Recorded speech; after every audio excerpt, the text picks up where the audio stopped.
안녕하세요. 관록할배입니다. 살다 보면 누구나 상처를 받죠.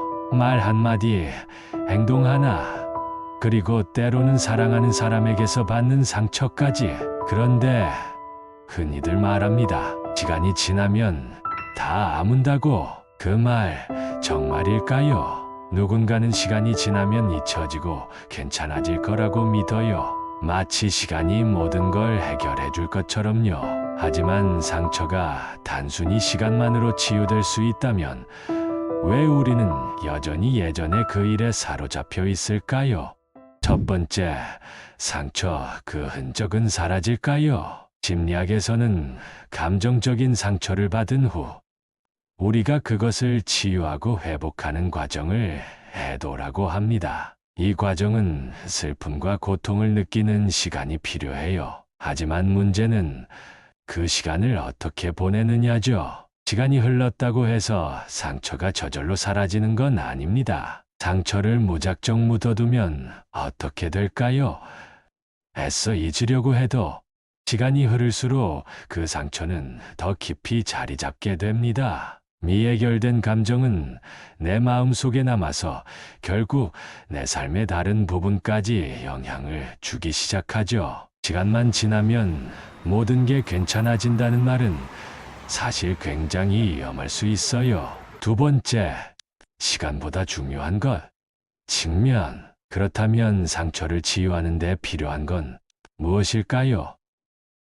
바로 그 상처와 직면하는 용기입니다. 상처를 마주하는 건 결코 쉽지 않죠. 고통스럽고 다시 떠올리기 싫은 기억일 수 있으니까요. 하지만 그 상처를 인정하고 내 감정을 있는 그대로 받아들이는 것이야말로 회복의 첫걸음입니다. 우리가 상처를 제대로 마주하지 않으면 그 상처는 시간이 지나도 사라지지 않아요. 오히려 더 큰 형태로 돌아올 수도 있죠.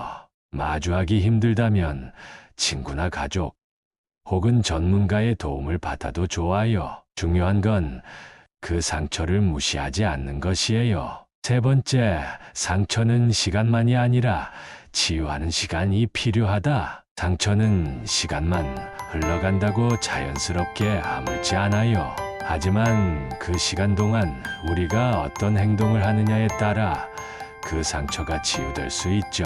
시간을 어떻게 사용하느냐가 중요한 겁니다. 상처를 덮고 그냥 지나가는 시간이 아니라 그 상처를 돌보고 치유하는 시간이 필요합니다.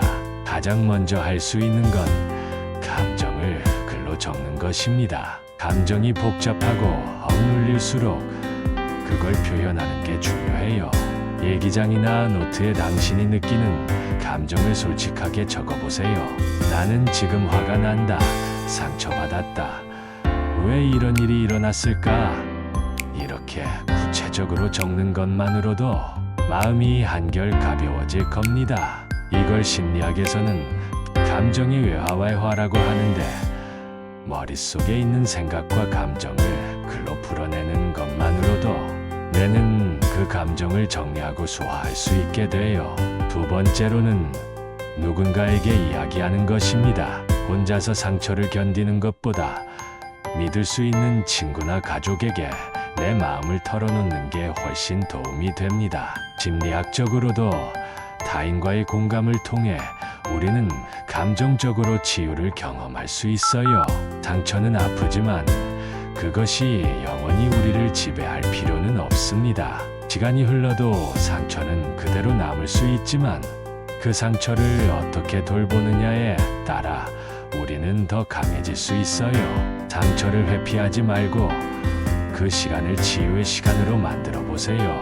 그러면 언젠가 그 상처마저도 우리를 더 성장하게 하는 자양분이 될 겁니다. 오늘의 이야기가 마음에 와닿았다면 좋아요와 구독 부탁드릴게요. 다음 영상에서도 더 깊이 있는 이야기를 나눠보겠습니다. 감사합니다.